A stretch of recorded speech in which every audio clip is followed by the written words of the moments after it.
by the end of the happy hour before we went to the show, I knew that the woman I was sitting next to's son was in prison, that this was her second husband, that her family was in the oil and gas industry. And my friend was like, that's just annoying. We were only talking to her for 15 minutes and you know all this.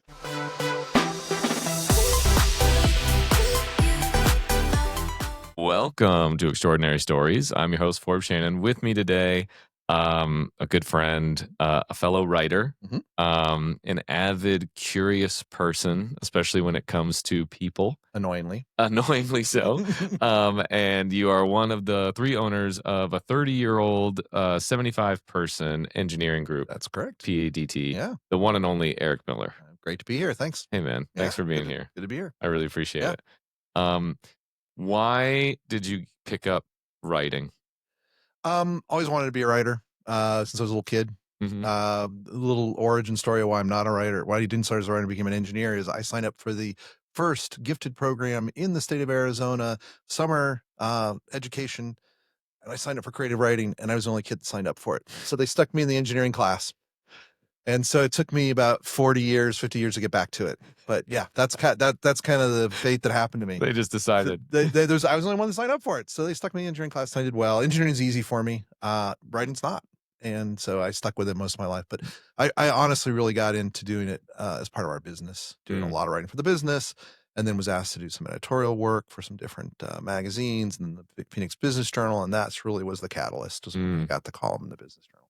yeah, once you see your name in print, right? In actual these days, especially on the paper, right? Yeah. You open, I'm really bad. I open up at the back because if I'm in there, I'm in the back page, right? And I look and I see, oh, look, it's me. Yeah, it still feels good. And yeah, it's my whole thing with writing is I kind of want to reach into people's brains and twist a little bit. Mm, And mhm, whether that's informative or it's editorial or it's fiction, mhm. that's kind of the fun of it. Well, it's one of the many shared hobbies that we Mhm, have. mhm. I nominated you to be on Extraordinary because I find you extraordinary. How do we know each other? So we actually met quite a while ago in the startup ecosystem, Mhm. and you taught an improv class.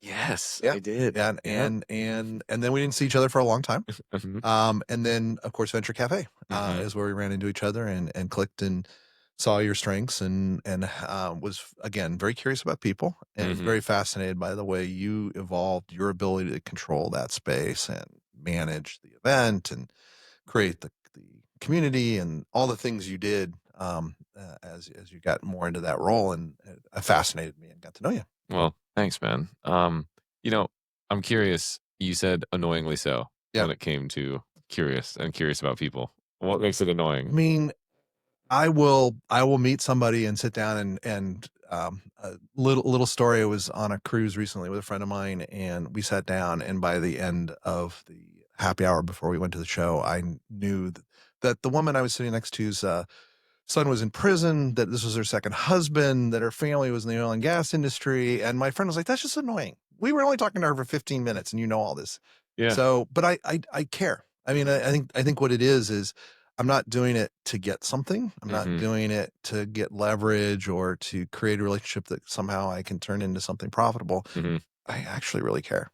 I really am fascinated. So, how do you get that kinda information? I mean, like, is it a line of questioning? Is it like, Letting people speak. elicitation? Oh, yeah. It's kind of and I think whether it's technical. I was at an event earlier this week, and we were talking about the whole world of how venture capital is changing. Mhm, And an expert from Boston was there, and it was really just asking just a few questions and then letting them go, and really caring about what they're saying. I mean, honestly and really, and that's kind of rare, mhm. and especially with high performing people. They're kind of used to being manipulated, Sure. and they know it. Mhm, And mhm. and yeah, so it was fascinating, and I connect. I think that's the other thing is people, things, ideas, science, math, those things kind of connect in my head kind of automatically. And so I can draw conclusions by very little bit of information and kind of lead to the next thing. And Mm, they recognize that and go, oh, you know that. Okay. So we're going to talk about this and we're going to talk about this. And next thing yeah. I'm kind of deep in the weeds with them.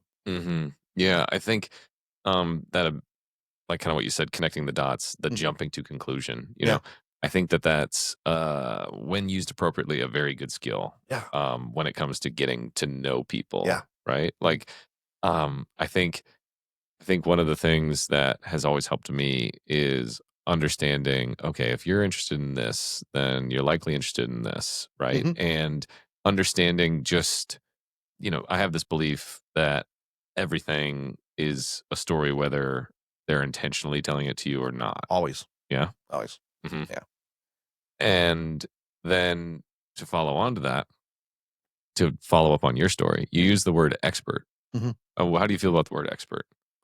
I love the word expert. Yeah. Yeah, and real experts are, and it can be anything from, one of the guys in the meeting the other day is a leading expert on turkey vultures, On right? turkey vultures. Yeah, this Okay.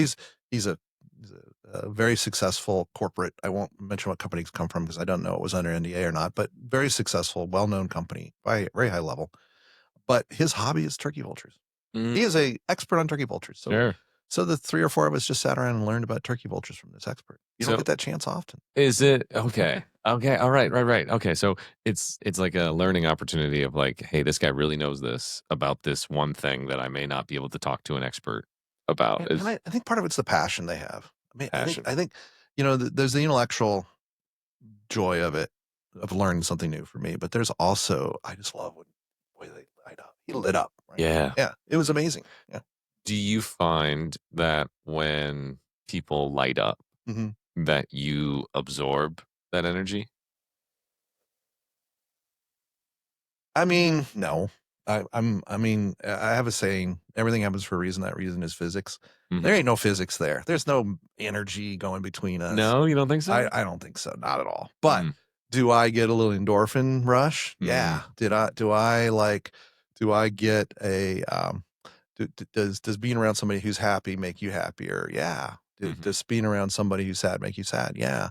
I mhm, don't think it's mystical or magical, but that's kind of the way humans work. We're mhm. very social creatures. Yeah. So to that point of social creatures and a guy who knows so many people, I think one of the things that we have in common is I feel like a lot of people view us quickly as friends. Very quickly. Yeah. Um, how do you decide who are your friends and who's not? It's a really good question. Um, a lot of friends have asked me that. I don't know. I like you. It's not that deep. I don't, It's I, not that deep. I don't overthink some things, right? There's some things way overthink. There's some things, but when it comes to relationships, it's not. And I'm like, let's give it a try. And if we're still at the bar at 2 o'clock talking about Mm, turkey vultures, then yeah. yeah, cool. Mhm, But if after about 2 minutes and I'm kind of trying to think of something else to talk about, yeah, we're probably not. mm, We're probably not. mm, And so some people, um, you know, a certain amount from I mean, if you look at the people that I become I know a lot of people, but I also have a lot of friends, and those are 2 different things, right? mhm. And I think if you look at friends, they share my curiosity, they share my, um, desire to learn and grow, and I think they're also, in general, win-win people. Okay. I think a way not to be my friend is to be a win-lose person, and Yeah. sometimes it takes me a little while to get there, Sure. but if it's all about you and, Mhm, and the only way I'm gonna get ahead is to take you down, mm. if that pops up after a while, yeah, I'm out. Well, as it relates to conversation, I Mhm. mean, how do you spot a win-lose person in a conversation? I have some ideas, but I'd love to hear yours. Wow, that's a tough one because the easy answer is they talk about themselves and they make about themselves, Mm, but we all do, mhm, man. That's normal, right. and that can be enjoyable too. Mhm, So I think it's that they're trying to take advantage of the relationship even early on. I think, and that's why sometimes it takes a while for me to sense it, mhm. but it's kind of like, um, it becomes a little competitive. It becomes a little. I mean, a topper is a good example, right? Yeah, That person that's always a topper, the right? topper. Yeah, like, Mhm, oh well, oh, you went to Sac State. I mhm. went to UC San Diego. Oh, cool, that's great. Yeah, And no, some of that's normal, but something when it's constant, it's kind of like, yeah. oh, you like this video game? I have the highest score in that video game. Like, Y you know, come on. well, the thing that's the toppers that I've run into Mm. recently that have blown my mind are the trauma toppers. Trauma "Oh, if topping you is think huge. that's bad," you know? Trauma topping is huge, and some of that's natural. I always have this thing with when you tell somebody somebody you care about is sick, they want to talk about how they or someone they cared about had the same disease. Mm, But the trauma toppers, yeah. yeah, you're exactly right. Mhm. They go nuts. And Yeah. so I think it's that narcissistic desire to uh, be there. And then the other thing that I think, the more I think about it, that happens over time is they begin to um, gaslight, don't accept truth, Yeah. deny. Mm. I think another thing is never their fault. Oh, Yeah, yeah. never their fault. Accountability is a big Yeah, one for me, yeah. for sure. Gotta own up. It doesn't, I tend to self-flagellate a little too much, Mhm. but some people, like, they never admit that they made a mistake. They just did it right in front of me, Yeah. and it's never their fault. I got an apology from someone the other day that said, "I'm sorry you made me act that way," you know? Oh, And I was like, victim blaming. "Yeah, There we yeah, go. yeah." I was like, "That's a good one." Yeah. Yeah, not to one up you, but, Yeah. I uh, got another story, but we don't have time. We um, can do this all night.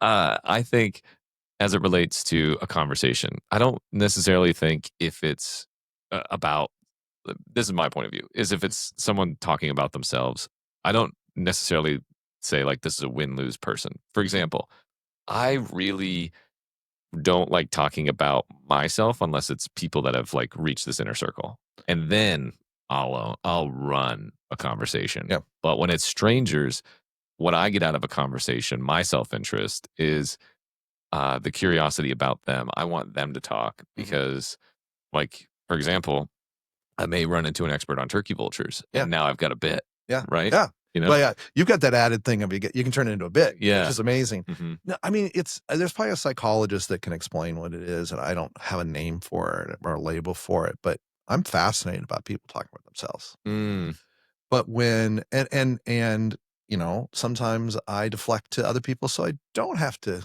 talk about myself. So yeah. I don't have to, make that emotional effort, right? Hmm. But, I think that there's a line that gets crossed, and it's one of those things where I don't know where that line is. I don't know how to describe it, but you know when you see it. You know it when you see it, for Yeah. sure. Yeah. I think, I think, I had this one person in a company that I worked with who had the habit of, ooh, ooh, ooh, right? Let me, you know, I'm glad you agree. Do not derail this. Yeah, exactly. And, like a sentence is a prize. It's a climb up a hill, Mhm. especially when it's a good one that's got like a good payoff at the end. Yeah. Do not take the final steps of that sentence for me. Ah. Yeah, so fault, Okay. owning up, Okay. I finish people's sentences. You do. I do. Yeah. Yeah. Why do you do that? I don't know why I do that. I do it because I'm engaged, and Mhm. I in my head, I'm going where they're going, Yeah, right? right. I'm going where they're going, and I say it. Yeah. And I tend to communicate a little bit faster than most people, Mhm. so I'm ahead. I'm like, "Oh," so you went on what was it? So you went on the sailing boat. Well, Yeah, right. no, it wasn't a sailing boat. It was but I assumed it was a sailing boat, and I'm going there, and let's move. Let's keep going. Let's keep Mhm. going. So yeah, Mhm. because I'm such a active listener, Well, because I you're go there. engaged, Yeah, right? I go there. Yeah, Yeah. it's extremely annoying to my friends. You know what's I'm gonna one up you. You know what's extremely annoying is I'll do that in movies. Like if it's like a movie that's probably like a 70% on Rotten Mhm, mhm, Tomatoes, mhm. I'm like I feel like I'm in the pocket of Yeah, what this writer's gonna say, and I'm just taking stabs at finishing lines of taught myself to actors. stop doing that. You have. Yeah, because then nobody wants to sit and watch a movie or a TV show with me. I will occasionally say, "I knew that was gonna happen." Yeah. But I used to declare it first. Mhm. "Oh, guess what? It's gonna turn out that that's actually her brother." Right. I'm like, "Oh, yeah." And you can. I mean, sometimes you get it right, and, Mhm.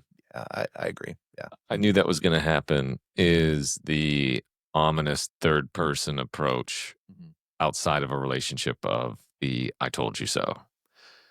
Hmm, that's a deep one.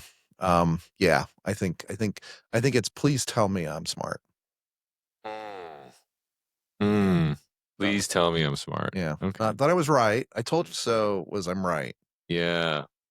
I knew that was gonna happen is, please tell me how intelligent, observant and well-rounded Mhm. I am. Yeah. I how much do you think the need to be smart, like, exists in, some of our, I don't wanna say shared relationships, Mhm. but, like, we have a fairly good sample size of people we know, Yeah. you know, and they're typically in the entrepreneur, Yes. innovator, Yeah. founder space. Technical business people. Right. Yeah. The intelligence thing is something that, you know, like, do we need to use some of these words we're using? Right? Well, I live in different worlds, right? Yeah. So on the business entrepreneurial side, no. Mm. On the technical side, oh yeah, Oh, it yeah? it saves so much time. Mhm. We have those words for a reason. Mhm. Okay, I can Yeah. cut a lot of time out by using those words, Sure. Right. and I get a little street cred when I do too, right? Okay. Yeah, So please tell that me I'm us, smart. yeah, Yeah. yeah. It's like, okay, we understand this. Mhm. Okay, so we're talking about quantum physics, and I want to talk about certain aspects of quantum physics, and I want you to know that I understand about. No one understands 100%. I'm probably about a 50% person when it comes to Okay. quantum physics. Yeah. I want you to know that if you're an expert, so that we don't waste time and Mhm. we can get into that other stuff. Maybe you get me to 50, Mm. 80%, right? Mhm. Um, Mhm.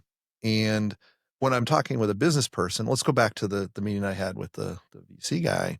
Um, I did it a little bit to make sure he understood I knew the terminology that they use in that space. So most people in the room were being introduced to venture capital. They were Mm. wealthy from other industries, other Mhm. areas, Yeah. and they were being introduced to see if they wanted to participate in venture capital. I wanted him to know that I kind of knew it. Don't have Mhm. to explain it to me.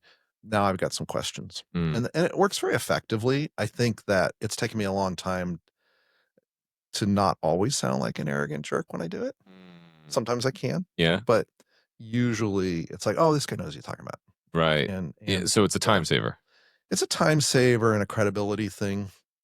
Not to promote my articles in the Phoenix Business Journal, but the most recent one I wrote, was on that we live in a low trust environment now. It's a relatively new thing, well, at least new in modern times, and so you almost have to very quickly, if you're gonna do business with somebody, you need to get trust with them as quickly as possible, Sure.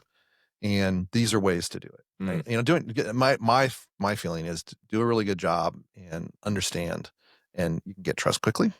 So credibility by jargon. Jargon gets you in the door, street cred. Mhm. Okay, you know the space. Then you got to actually understand what's going on, or be able to learn. So I may not understand a certain aspect, but when I ask the questions and I get it, that's also like, oh, okay, they get it. We can do business together. Yeah. And it's a little bit different when you're talking, say, sales and uh, non-technical, and then when you're talking technical, it's really important. Yeah. Okay, so, uh, help me with this, and maybe this isn't an experience that happens with Mhm. you so much, but definitely for me, uh, 2 things happen in the same act. Someone will talk to me in a basic, Mhm. you know, ground 101 level Yeah. of something that I am fluent in. First thing is, I try not to take it personally, you know? It's like, dude, I know this. Yeah, right, but Yeah. then the second thing is how do I, without one-upping, I was at a bar, this guy was trying to tell me, uh, you know, he's like, "You should write a book one day. I'll teach you how to write a book." Let me look, I just Yeah, made right. another bestseller list. Yeah, right. So it's like, you know, try not to take it personally, because here I am, I'm sitting at a bar alone Mhm. on a Friday night Yeah. writing, my favorite activity, Yeah. right? Love to go places Yeah. alone during free time and write. Yeah. You know, even though I'm sitting here writing, this guy's going to tell me how to be a writer. It, right? You're not gonna be friends with him. Okay, Let's sure. put that out there, Yeah. right? Hmm. Hmm. And yeah, I hear you. I mean, there's our ideal selves, right? The way I think I am, and there's the reality of me, and I can be kind of a jerk about that sort of thing. I can be kind of dismissive. I can be kind of cold sometimes, or I Hmm. could just pretend I'm never going to see this guy again. Oh, cool. What have you written?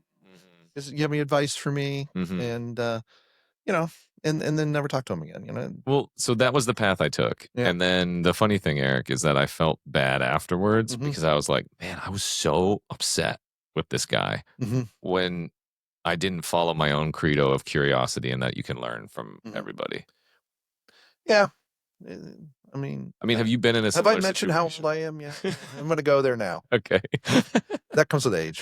Okay. You'll let it go. Mhm. Yeah, Okay. you'll begin at some point. You'll like it doesn't really matter. Yeah, and it happens to me all the time. I'm like, you know, I don't necessarily look like what I am sometimes. And I Mm. did just for watchers, I did just get a haircut. That I looked a little scruffy.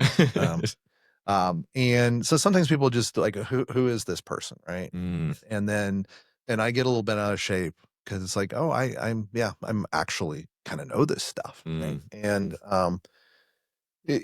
I've learned to just there's a reason why people are the way they are. I don't know their trauma. I don't know their background. I don't know. That guy, why he said that is maybe that he's a failed romance author and he's always been rejected. And the only way he Yeah. can feel better about himself is to help to tell you how he can help you write a book, Right. right? Mhm. Um, or maybe his ex-spouse left him because she became an amazing Or he's author, just drunk, you or know? maybe he's just drunk and that's just the way he is, and he's a Yeah. narcissistic jerk. Yeah. Mm, So I mean, people are the way they are, and I think with time you'll get over it. mm. Not always. I mean, you just it won't. It doesn't. Things get blunter. It just doesn't matter as much. Okay. I still get spun up. I still Mhm. get. I can still feel my blood pressure going. So, in the spirit of getting older and just getting Yeah. over it, when's the last time you had road rage? Oh boy. Just the other day. It's rare for me. It's very rare for me. I am not a road rage person. Uh-huh. At all. Never have been significant road rage. Uh-huh. I have always had the tact, just go around me. Yeah, right. Yeah. Mhm. Yeah. But power went out in my neighborhood. Mhm. So what does one do when the power goes out in the neighborhood? You go to the local beer place Yeah, that sure. does have power, Right. right? Yeah, yeah. Uh-huh. And so headed down the hill, get to a blinky red light. When the Mhm. power goes Because the out, power's out. yeah, it's a four-way stop. Yeah, right. People blowing right through it. People not Mhm. waiting their turn. People going right through it. And I started yelling, and I never honk. Really? I actually honk. You honked. Then my friends are like, "Are you okay? Yeah. You don't do that." I mean, Mm. I'm that annoying guy that creates road rage because Mhm. as I've gotten older and I just don't care about how fast I get someplace. Mhm. Or I don't want the adrenaline rush of driving fast as I did when I was a kid. Mhm.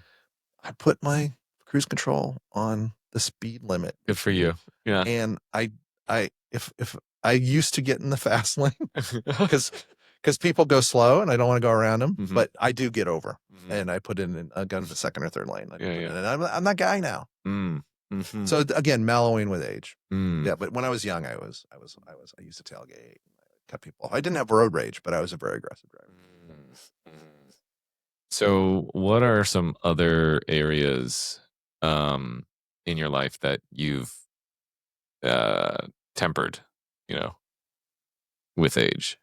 I'm a very anxious person. You are? Yeah, extremely. Really? Yeah, I hide it. You wouldn't know. Yeah, I hide it. Everybody's like, "Oh, you're so calm." No, no. Right now, I'm just like, ah. Okay. Yeah. So, that's a lot better. Yeah? Yeah, it's just kind of there. So it's taken a long time. It's that journey started in seventh grade. Okay. I got pulled into the counselor's office. Why are you so uptight all the time? I don't know. I have no idea. Mm. It's probably chemical for me. I don't know. Mhm. Just that I just have that high level of some chemical. And it's been a very long. Yeah, I just have to. I think over time I realize it doesn't matter, Mm. and maybe that's kind of accepting that it Mm. just doesn't matter. That I tend to think the worst. Like Okay. if in order to get here, I parked. You had to come and let me in the building, right? Yeah. If you were like another 3 minutes late, I would have thought you were mugged in the hallway. Oh, wow. Yeah, isn't that crazy? Yeah, that's And crazy. it's small, Yeah, yeah. right? In the past, that would be like, oh my gosh, this form's okay. I need to text him, right? Wow. And Okay. so, yeah, I've just kind of learned. It's still there, but I've learned to kind of calm down about it. And taking care of other people helped. Sure. Um, being anxious and doom thinking, Mhm. catastrophizing, I think is the right term, Mm. Mhm. isn't good for your kids. Yeah, sure. And so I had to learn to not do that around them. Mhm. And they're only mildly anxious compared to Got it. me. I mean, it's interesting to me that someone who catastrophizes would have the optimism to be an entrepreneur. Yeah. Um, it's that's a really boy, that's a deep one. Just because something bad could happen doesn't mean you shouldn't try. Okay. Sure. And I think the key, and this didn't start with entrepreneurship. This started with technical. So we don't really, I mean, I keep bringing it up because I think a lot of people in the business community don't realize, my background is as an engineer, right? Yeah. And doing really hard stuff. Mhm. And I did really hard stuff because, oh my God, I'm going to get fired. Yeah. I'll never figure this out. I'll not make the deadline. Mm. But you know what? I would do it Mhm. and I would not stop until I figured it out. Mm. And I think that transcribed over to entrepreneurship. And I'm lucky to have two partners too. Yeah. Yeah. It lessens the burden quite a bit. Sure. Yeah. Um, when you kind of pulling on this red thread, Yeah. when you met your partners, did you know that they'd be your partners? One, no, I Okay. hardly knew him. Okay. But he was the Arizona expert in what is now called 3D printing. Okay. And he worked at the same company. We left a big aerospace company to start the company, and we were the other two of us were experts in our areas, and we didn't really know this other area, and it was about to explode. 3D printing Mhm. was about to take off. And we're like, oh, we need to bring him along. Yeah. Um, the other guy, I mean, how much of that is gaslighting yourself, and how much is true? I feel like sometimes I meet people, and I go, I'm going to have a long term relationship with this person. Yeah. Yeah, Mhm. sometimes. Um, I don't know if that's. I think that about everybody, and I only remember it when it comes true. Okay. Yeah. We're really good at tricking ourselves. Uh-huh. Yeah, yeah. I met him the first day of I graduated from college, moved back here. Um, First day, met the guy, and he was kind of taught me the software that we use still to this day, Okay. sell it now. Mhm. Um, and just, here's the manual, here's go do this. And yeah, I thought, oh yeah, this is going to be somebody I'm going to know the rest of my life. Yeah. And yeah. So, what is it that makes people stick to make your prophecy of "I'm gonna know this person for the rest of my life" come true? I'm gonna bow out on that question and say that the human brain is amazing at pattern recognition. Mm. We don't always understand how or why, and woo-woo people will subscribe karma, Yeah. but I think we're really good at pattern recognition. There's when I meet some certain people, there's a pattern there Mm. that that connects Like, you mean a pattern between you and them, or a similarity between the other them. people?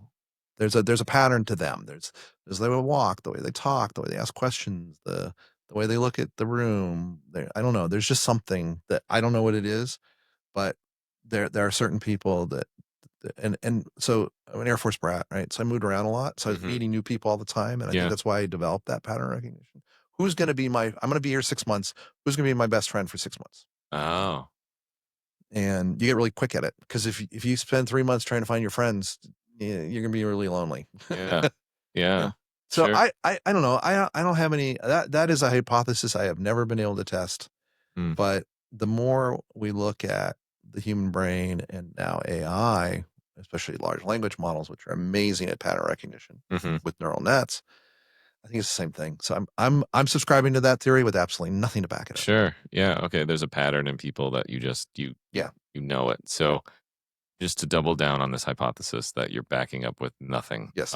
what is the pattern about you that makes people stick around with you?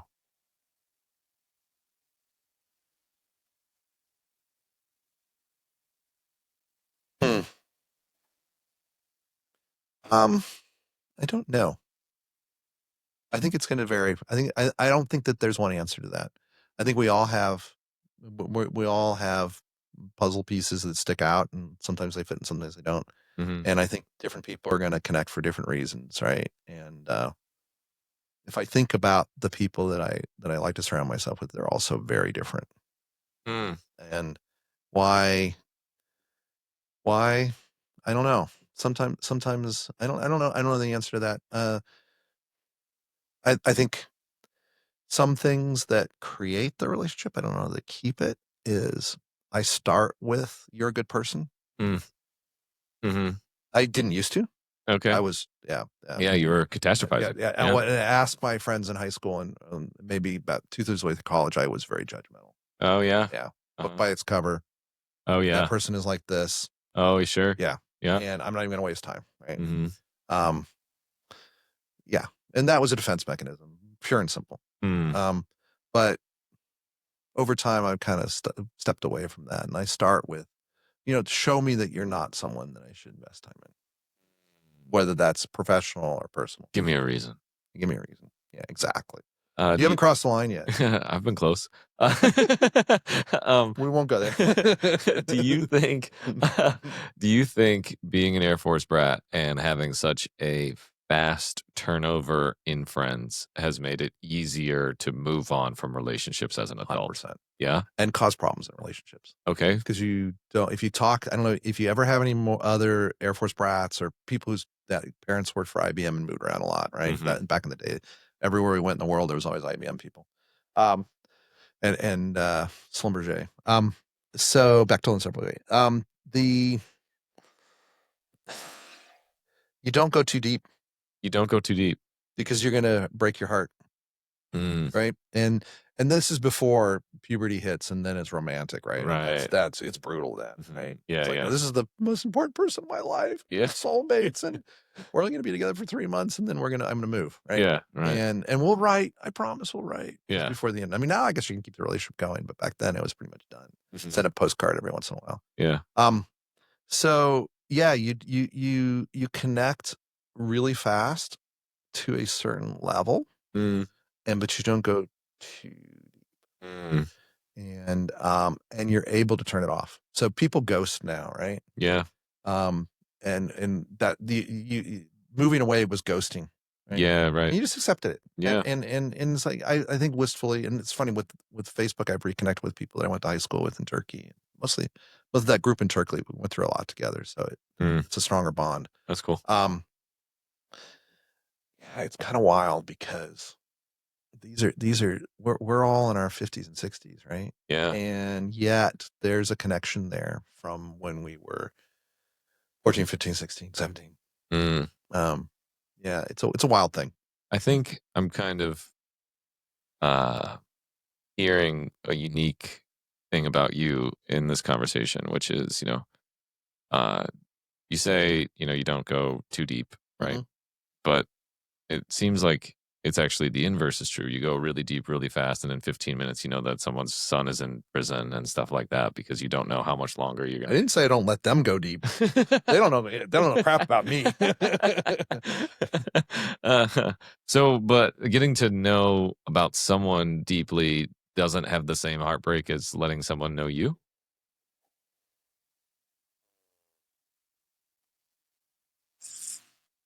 That's a super it's I know about them. I know what's happened to them.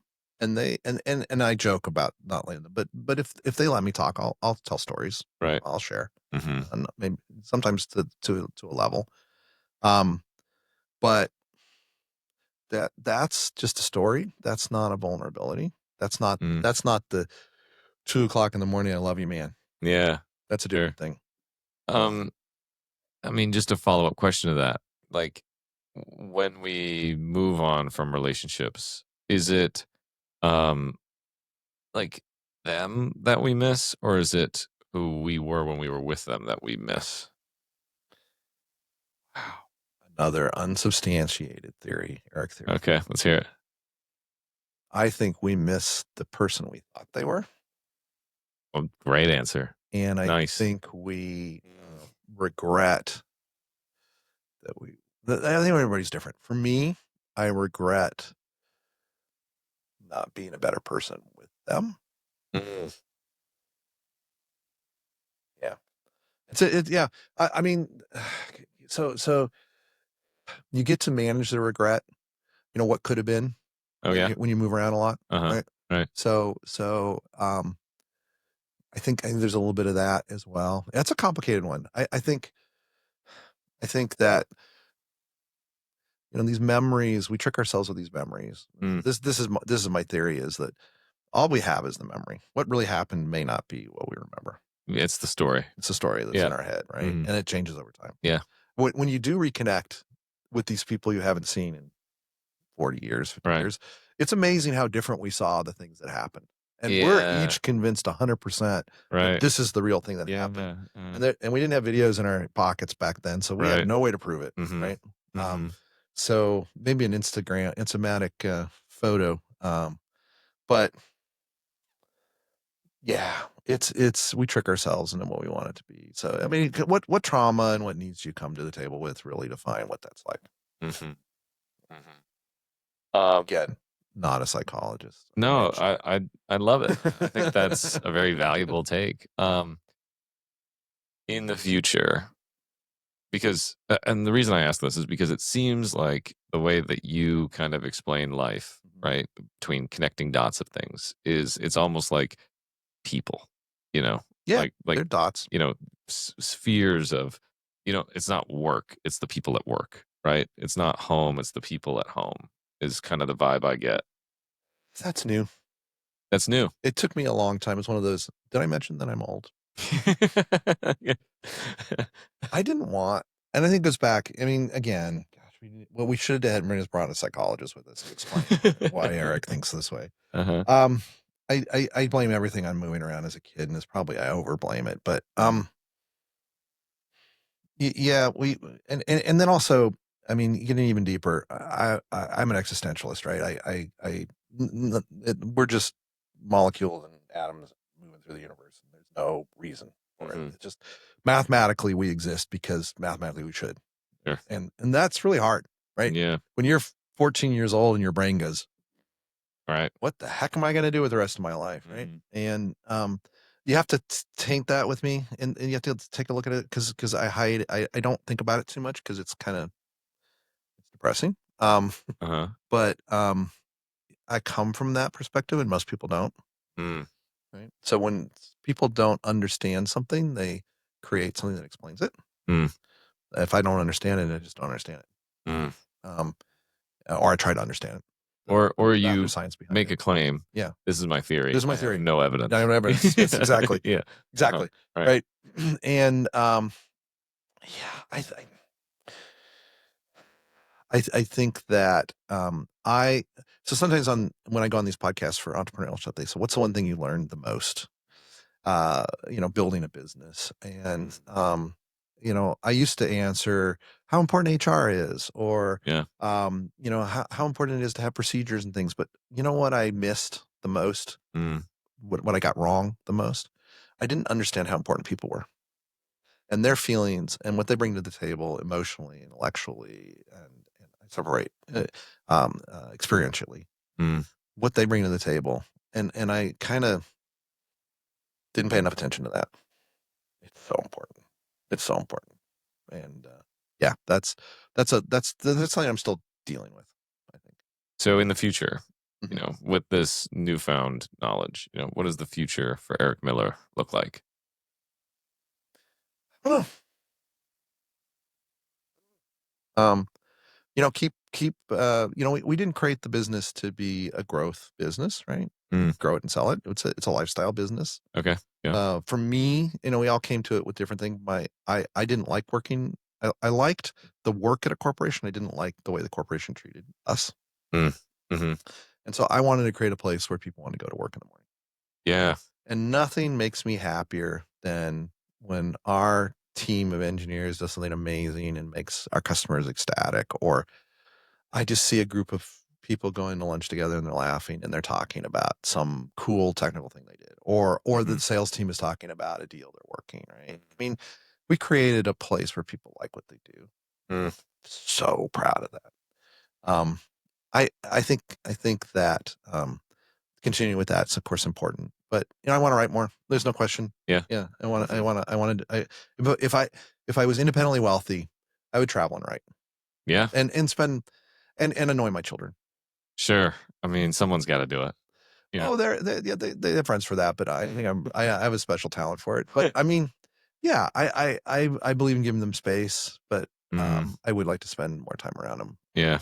And as they grow, I'm very proud of them, and they're both starting their careers Mhm. and watching them go through life. And they're so much more mature and um, real about the world than I was. Mm.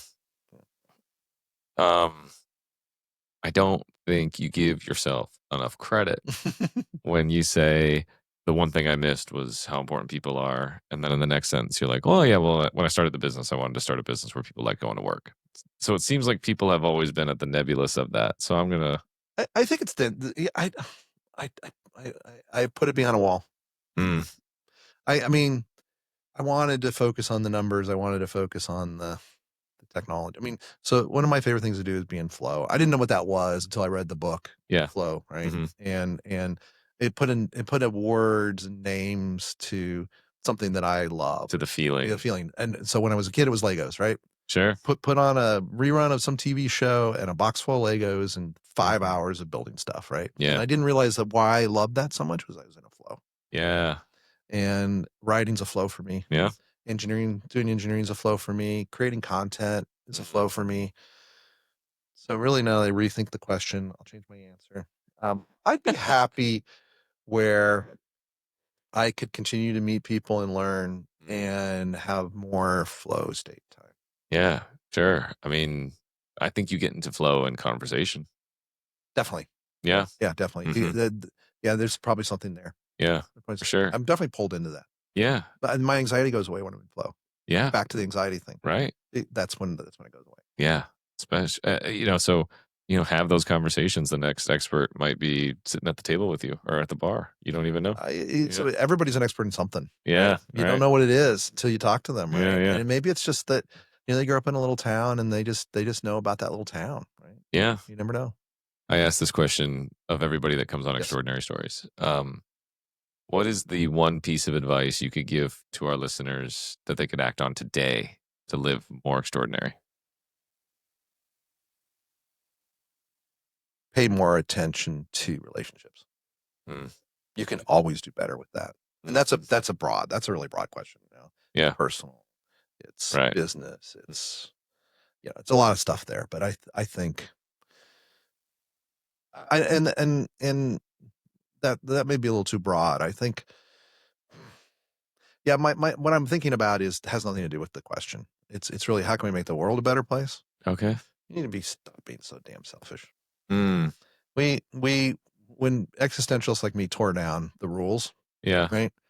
We didn't replace with anything. Uh, And what filled that vacuum was selfishness. mm, And I was there. I've been there. I can get there. I can go there, right? And I think the world would be a much better place if we were just a little more living by the golden rule and a little less me, me, me. yeah. But that's not your question. No, that answered it beautifully. You can read more about Eric Miller at joinextraordinary.com. That's joinextraordinary.com and at joinextraordinary on all of our socials. I'm Awesome. Forbes Shannon. I'm Eric Miller. Thanks for being here, man. Thanks. It was fun. Deep, Deep. deep.